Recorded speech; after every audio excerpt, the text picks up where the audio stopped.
আজকে রেসিপি পুর ছাড়াই পটল আলুর দোরমা। তার জন্য 3টে পেঁয়াজ, 3টে টমেটো স্লাইস করে কেটে নিয়েছি, আলু নিয়ে নিয়েছি।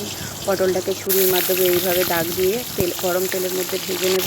তার মধ্যে হলুদ দিলাম 1.5 চামচ মতো। এর মধ্যে এবার দেবো নুন, দেবো 1.5 চামচ। পটলটা 500 গ্রাম ওজনের ছিল। এইভাবে ভালোভাবে ভেজে নিয়েছি। ভেজে নেওয়ার পর আলুর মধ্যে একটু হলুদ দিয়ে দিলাম 1.5 চামচ মতো।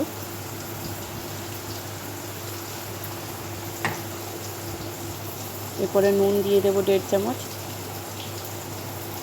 আলুটা দেখুন এইভাবে ঠিক কেটে নেবেন। একটু নেড়ে চেড়ে নিলাম জলের মধ্যে। এরপর এটা আমরা একটা প্রেশার কুকারে দিয়ে একটা সিটি দেবো। আলুটাকে জল ঝরানোর পর এইভাবে গরম তেলে ফ্রাই করে নিতে হবে।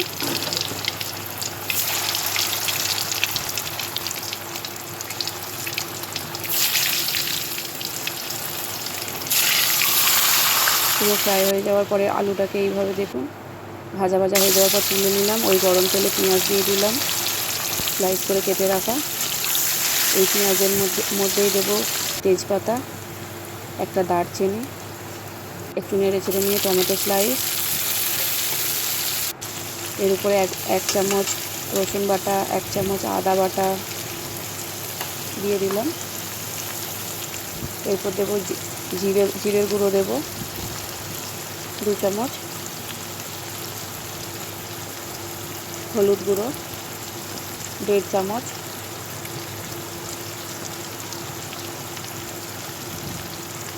লঙ্কার গুঁড়ো দিলাম 1.5 চামচ, লঙ্কার গুঁড়ো দিলাম। একটু সানরাইসের গুঁড়ো গরম মশলা দেবো। ভালো করে এটাকে পুরোটাকে নাড়িয়ে চাড়িয়ে ভালোভাবে কষে নেব।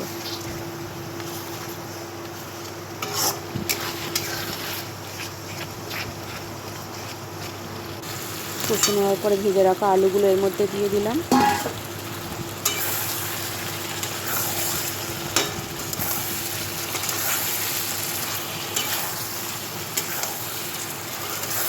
ভালোভাবে নেড়ে চেড়ে নেওয়ার পরে ভেজে রাখা পটলগুলো এর মধ্যে দিয়ে দেবো। এটাকেও ভালো করে নেড়ে চেড়ে কষিয়ে নেব।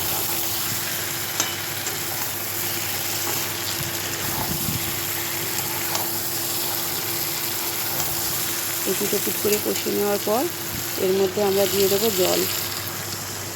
পরিমাণ মতো একটু জল দিয়ে দেবো, যাতে যেটুকু কুক হতে বাকি আছে যেন ভালোভাবে কুক হয়ে যায়। এরপর নেড়ে চেড়ে নিয়ে এই দেখুন রেডি পটল আলুর দোরমা।